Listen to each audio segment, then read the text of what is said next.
There's a woman currently living in Paris who has spent over 40 years showing that nearly everything the fashion world tells women past 50 is completely misguided.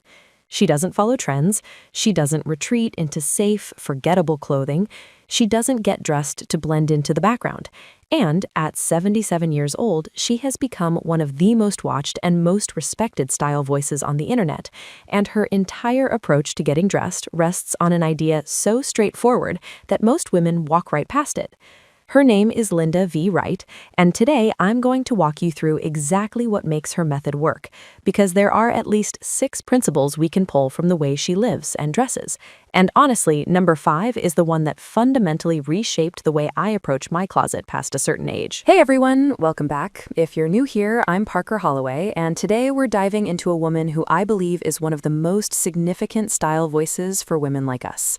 Linda Wright, at 77, is walking proof that all those guidelines we were given about age-appropriate dressing were never real boundaries to begin with. So let's jump right in. Number 1 is prioritize what sits against your skin before anything else. This is the bedrock of Linda's entire wardrobe. She runs a cashmere boutique in Paris called Crimson, tucked between the Seine and the Champs-Élysées, and for more than 2 decades, she's been hand-picking some of the most stunning knitwear you'll ever come across.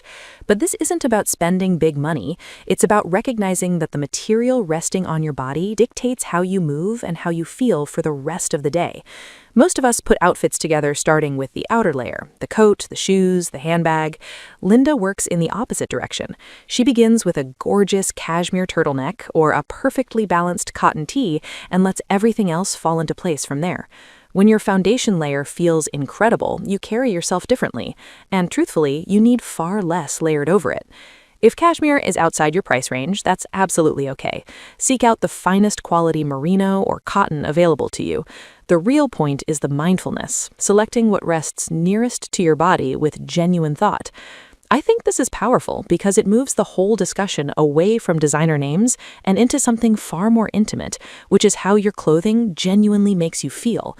And if that resonates with you, just wait for number 5, because Linda pushes this concept in a direction that honestly caught me completely off guard.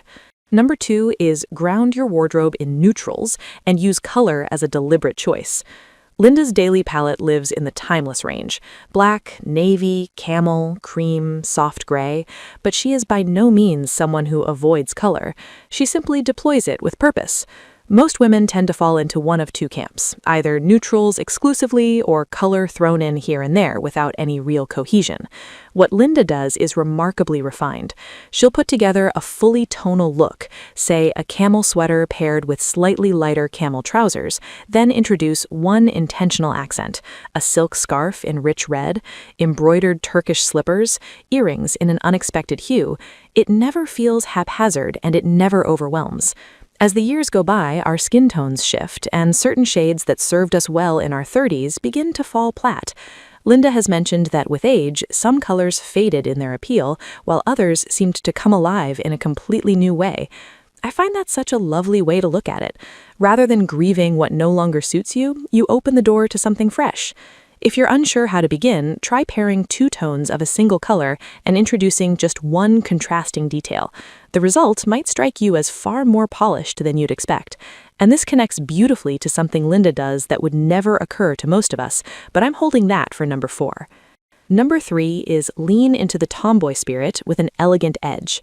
This one catches people off guard when they first encounter Linda because she doesn't present herself the way most people picture a 77-year-old Parisian boutique owner. She's not in tailored dresses and high heels every day. On a typical day, Linda is wearing straight-leg jeans, a beautiful knit, leather boots or velvet slippers, and a perfectly draped scarf. She's called herself a tomboy, and that sensibility is precisely what gives her look its pull. She weaves something masculine and easygoing together with something unmistakably graceful, and the blend feels genuinely effortless. Most women past 50 hear that they should look more put together, more refined, as though settling into your own comfort somehow means you've given up. Linda demonstrates the exact opposite. She looks most powerful when she looks most authentically herself. The secret is that her relaxed clothing is exceptional in quality. The jeans have a flawless cut. The knit carries gorgeous weight. The boots are beautifully constructed. It's not about being laid back, it's about being intentional even in your most at-ease moments. If you already spend most days in trousers and flats, you're nearer to this look than you realize. Simply focus on the caliber of those staples, and you may discover that very little else is needed. Now, everything I've covered up to this point, most women could arrive at with enough patience and awareness, but the next three are something else entirely. These are the lessons it took Linda decades to internalize, and they're the reason she carries herself the way she does at 77. This is where things get truly fascinating. Number 4 is learn to blend high and low, tailored and lived in. Linda does this with such ease that you'd never catch it unless someone drew your attention to it. She owns a bespoke silk velvet jacket from Henry Poole on Savile Row that she's been wearing for over 20 years, and she'll throw it on with well-loved jeans and slippers.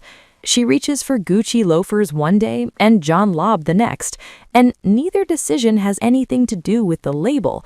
It's about what completes whatever look she's drawn to that morning.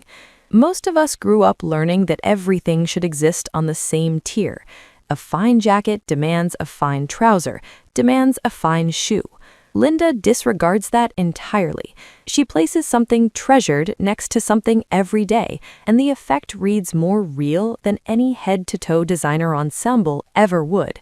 This is liberating when you sit with it, because the special pieces already living in your closet, a jacket you've treasured for years, earrings you found while traveling, those can pair with your daily go-to basics and lift everything around them.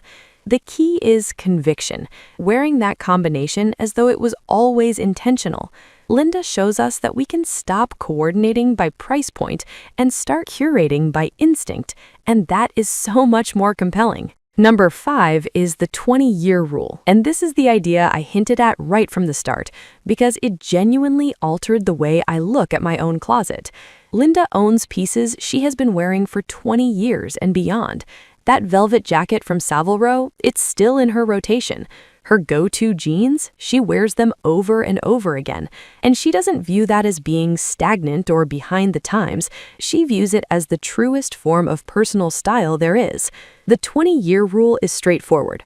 Before you buy something, ask yourself, can I picture myself reaching for this 20 years from now? Not whether it will still be on trend, because trends are irrelevant here, but does it feel so deeply aligned with who I am that I'd put it on 1,000 times without hesitation? Most of the fashion industry pushes us to believe that novelty is everything, that every season demands a reset and a refresh, and constant keeping up. Linda's whole existence quietly pushes back against that. She buys seldom, she buys with care, and she holds on to what she loves for as long as it endures. What resonates with me about this is that it lifts all the pressure. You don't need an entirely new wardrobe. You need enough self-knowledge to pick things that will still feel true to you in 5, 10, 20 years. And when you calculate the cost per wear, a $400 jacket worn consistently for 2 decades comes out to almost nothing. That isn't indulgence, that's intelligence. And that depth of self-awareness, of selecting with that level of certainty, that's precisely what leads us to the final and most meaningful lesson Linda offers.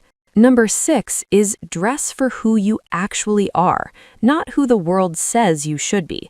And I kept this for the end because I believe it's the core of everything Linda stands for.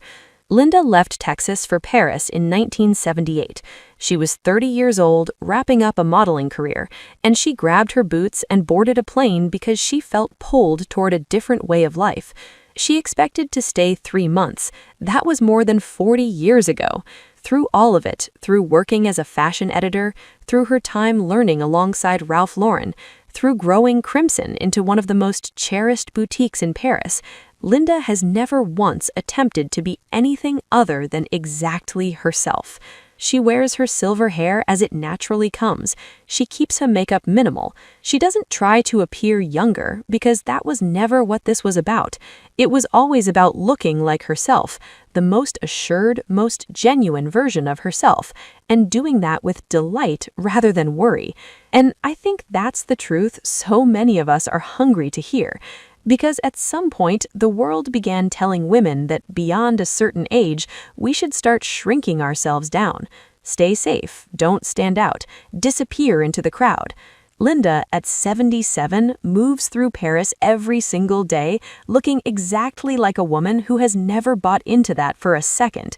She's said that she likes to give women of a certain age ideas for dressing and remaining themselves in the face of fashion that is eternally changing.